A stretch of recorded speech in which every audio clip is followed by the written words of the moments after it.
this is a bit more of a feminist Belle. Could you tell us a bit about how that character's been developed? It was just kind of like filling in a bit of her backstory and seeing and having a few more moments where she interacts with the town where she lives before she goes to the castle to meet Beast. And we have a couple of scenes where she's trying to teach a girl in the village how to read, and it's sort of really looked down upon. There's a really kind of like anti-intellectual feeling within the village that reading isn't for girls and shouldn't be allowed for girls, and going to school shouldn't be allowed for girls, which we still see the world over. There's this very progressive, defiant Belle that clearly wants to empower herself and to empower other girls that she sees living where she lives, and she wants more for them than just to marry the village Gaston, which she thinks is pretty depressing in terms of prospects. Yeah.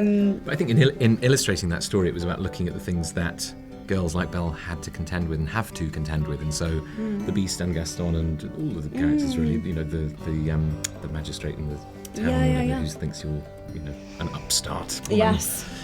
You know, we were all there to sort Box of Belle. represent all of these different challenges that girls like Belle face. Overcome, yeah. Belle wants to change things, change the status quo, but the villagers aren't receptive to it. Is that something you can relate to, and do you have a message for girls who might feel frustrated when they come up against that in real life? I think change is really difficult, and fighting against a system which is already in place is much harder than going along with the status quo. So it's not going to be it's a bumpy ride. It's not an easy one. Ultimately, the fact that Belle gets to choose her own destiny and that she is in the driver's seat of her own life, even though it probably feels like the odds are completely against her and can feel a bit sort of like lonely and a bit overwhelming at times, you know, ultimately serves her in the long run, and looking at the bigger picture of her life and who she is. So I guess she's a lesson in persistence and grit and